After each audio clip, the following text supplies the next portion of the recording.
nowego kolegę Mariana. Marian, przedstaw się widzom. Marian wybiera milczenie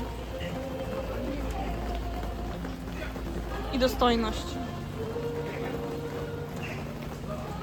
A, Marian, nie strasz mnie. Wypracowaliśmy nić porozumienia. Nie bądź taki. Dobra, kończę, Marian. Już tylko mnie nie zadzikaj.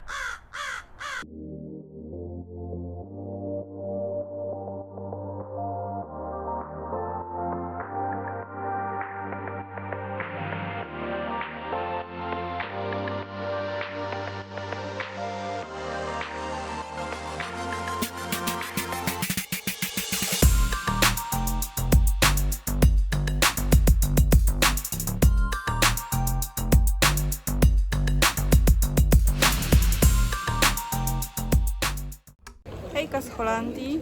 Dzisiaj witam Was z Zaandam, chociaż jestem pewna, że tego się tak nie czyta. Bo na przykład miejscowość, w której mieszkamy, ja to wypowiadam jako Hilversum, ale jak w pociągu konduktor zapowiadał, jaka to jest stacja, to brzmiało to zupełnie inaczej i nie jestem w stanie w ogóle tego powtórzyć. Więc przyjechałam tutaj, a właściwie to przyjechałyśmy, znowu jestem z moją siostrą, na koncert ENHYPEN i tym razem finał był zdecydowanie bardziej szczęśliwy niż poprzednio ze Stray Kids. Koncert był wczoraj i może najpierw opowiem Wam o moich wrażeniach z koncertu. Jak weszłyśmy na arenę, na której się odbywał, to ogółem koncerty K-popowe są zawsze bardzo głośne, ale miałam wrażenie, że ten był wybitnie i właściwie jeszcze przed samym rozpoczęciem koncertu bałam się, że stracę słuch. Było bardzo głośno i to przez cały koncert. Do tego stopnia, że w niektórych momentach zupełnie nie słyszałam, jak chłopaki śpiewali. Kolejna rzecz to było to, że mega się cieszyłam, że mogłam zobaczyć na żywo choreografię do Fatal Trouble. Jedna z najlepszych choreografii, wydaje mi się, od ENHYPEN. Ale chyba moim ulubionym momentem było, jak chłopaki śpiewali Go Big or Go Home. Była atmosfera takiej... To była taka atmosfera, jakbyśmy się na chwilę przenieśli do klubu. Szalonego pogu. To był mega moment. On mi tak naprawdę przypomniał, dlaczego w ogóle chodzę na koncerty. Drugim z tych momentów, który mi przypomniał, było jak chłopaki, właściwie to nie chłopaki, tylko wszyscy fani śpiewali Shoutout, bo chłopaki nie zaśpiewali niestety. Podczas encore zaśpiewali 4 piosenki i chyba nigdzie indziej nie śpiewali aż 4, przynajmniej nie w Europie, ani wydaje mi się nie w Ameryce podczas tej trasy. Także to było super. Zaśpiewali właśnie jeszcze raz Go Big or Go Home, Helium, Paranormal zawsze śpiewają i Drunk Taste, ale nie zaśpiewali Shoutout. Czasami widziałam, że gdzieś tam śpiewali, niestety nie tym razem, ku rozpaczy mojej siostry. Ale myślę, że i tak tym razem rozpacz jest zdecydowanie mniejsza, bo przynajmniej byłyśmy na koncercie, nie tak jak w przypadku Stray Kids. I jak chłopaki już skończyli, ostatnią piosenką właśnie było jeszcze raz Go Big or Go Home. Jak chłopaki kończyli, to zaczęło się Shoutout i wszyscy fani śpiewali, także jak chłopaki wychodzili, to zaczęliśmy śpiewać, a dokończyliśmy, jak już zeszli ze sceny. Więc tak, pokażę Wam przebitki z koncertu.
Wydaje mi się, że to tak mniej więcej tyle, ile mam z wrażeń.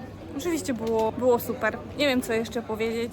Sam przemysł K-popowy, można mu wiele zarzucić, ale bo chłopaki mają na pewno talent, potrafią w śpiewanie, potrafią w tańczenie, także bardzo, bardzo przyjemnie się to oglądało. A jeśli chodzi o wrażenia z samej Holandii, no to wczoraj byłyśmy pierwszy dzień, więc w sumie skupiłyśmy się na przygotowaniu do koncertu. Dzisiaj jest drugi dzień, więc przyjechałyśmy najpierw do Zaandam i takie wrażenia ogółem, może z Holandii, nie konkretnie z jakichś miejsc. To pośród krajów, które odwiedziłam, wydaje mi się, że mają tutaj jedne z najciekawszych budynków. Może mi się to gdzieś uda pokazać. Architektonicznie bardzo rozwinęli swoją myśl twórczą. Ludzie są tutaj bardzo mili, tacy... W ogóle zresztą atmosfera jest taka luźna bardzo. Wydaje się... Jeszcze nie byłyśmy w Amsterdamie, więc ciężko mi powiedzieć, ale miejscowość, w której mieszkamy, ma taką bardzo wyluzowaną atmosferę. Jest taka mało miasteczkowa, tak bym to określiła. To nie jest taka jakaś wiocha zabita dechami, że nic tam nie ma, jest sporo knajp, sporo kawiarni, ale jest naprawdę bardzo spokojnie i taka atmosfera wypoczynku, wyluzowania, troszkę zwolnienia, ale ze wszystkimi jakimiś dogodnościami, które oferuje współczesny świat.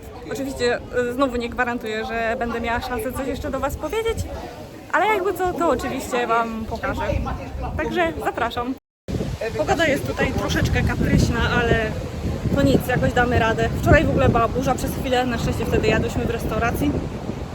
W każdym razie nie o tym.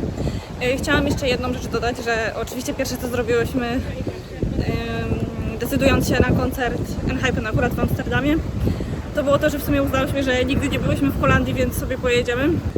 I oczywiście wszystko zaczęło się od kupienia biletu bez jakiegoś głębszego researchu, a jak zaczęłam szukać noclegów, to okazało się, że Amsterdam jest zaporowo drogi, ale w miejscowościach obok wszystkich tych ościennych ceny są już trochę lepsze. Znaczy tu na miejscu ogółem to nie wygląda jakoś bardzo źle w porównaniu z innymi europejskimi państwami.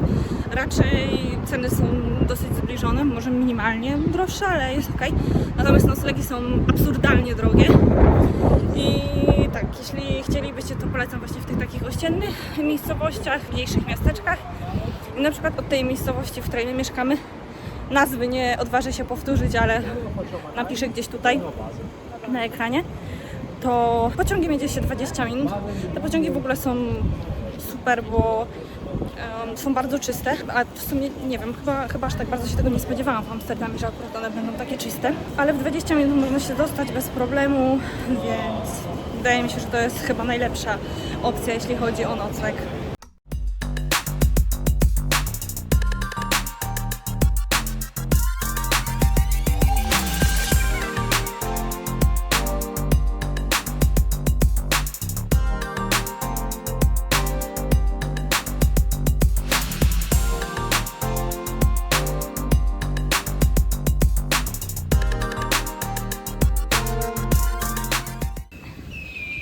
Taka jestem ładna, proszę bardzo, jak się tutaj ustawiam pięknie. Oho, gwiazda. No. Haha.